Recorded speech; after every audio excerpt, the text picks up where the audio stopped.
I think everyone has an interesting story to tell, you know?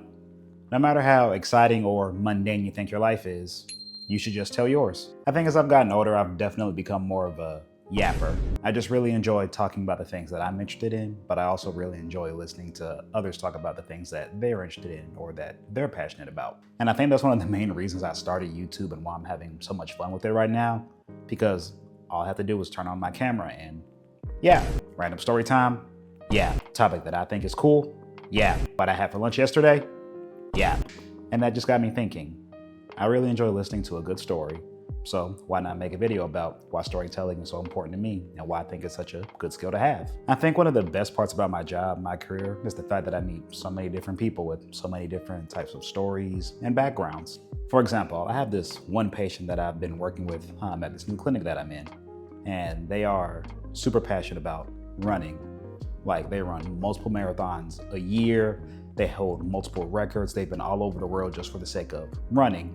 And whenever we're in the clinic talking, it's so obvious to hear their passion about what they do, about running, how serious they are about their craft, how seriously they take it, how badly they want to get back to doing it regularly and without pain. It's so easy just to kind of glean how much it means to them, and for me, that was inspiring. Now, I've been making excuses and I've been trying to get back into running for literal months now.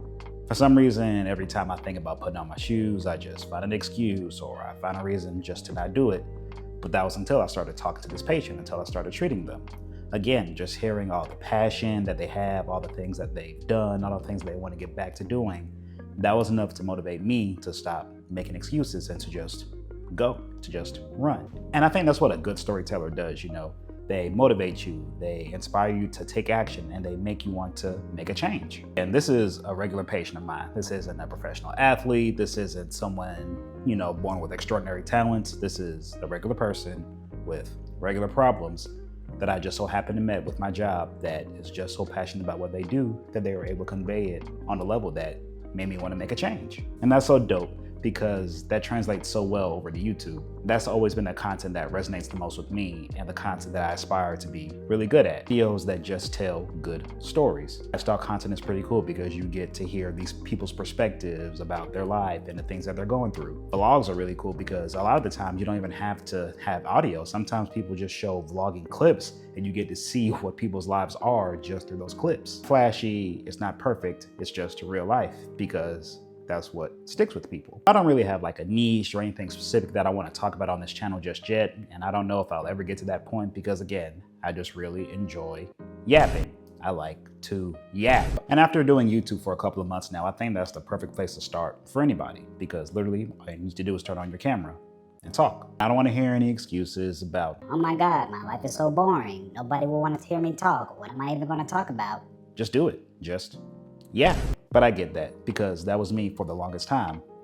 And when you're telling a story, when you're talking to the camera, again, it doesn't have to be the most exciting experience at the most exciting place doing the most off-the-wall or exciting things.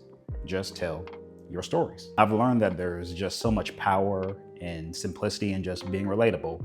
And when I first started doing YouTube, I used to see so many videos at the beginning of the year about, this is how you blow up on YouTube. You blow up by being relatable. You blow up by being simple and less edits. And that was always so strange to me, because that was always the content that I enjoy watching the most.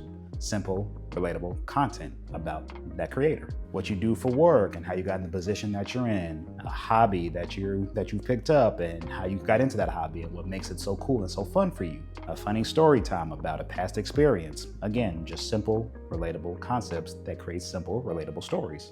Literally everything is a story. You just have to wrap it up, package it, and present it in a way that's interesting to somebody else. My first video on here was literally just me talking about my birthday trip, meeting up with friends, and what we did.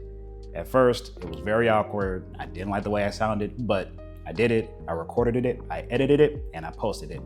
From there, I started talking about other topics, my job, grad school, and now after a few videos, I'm a lot more comfortable talking in front of the camera because I was able to tell those simple stories. The second step that I use is being authentic, not perfect.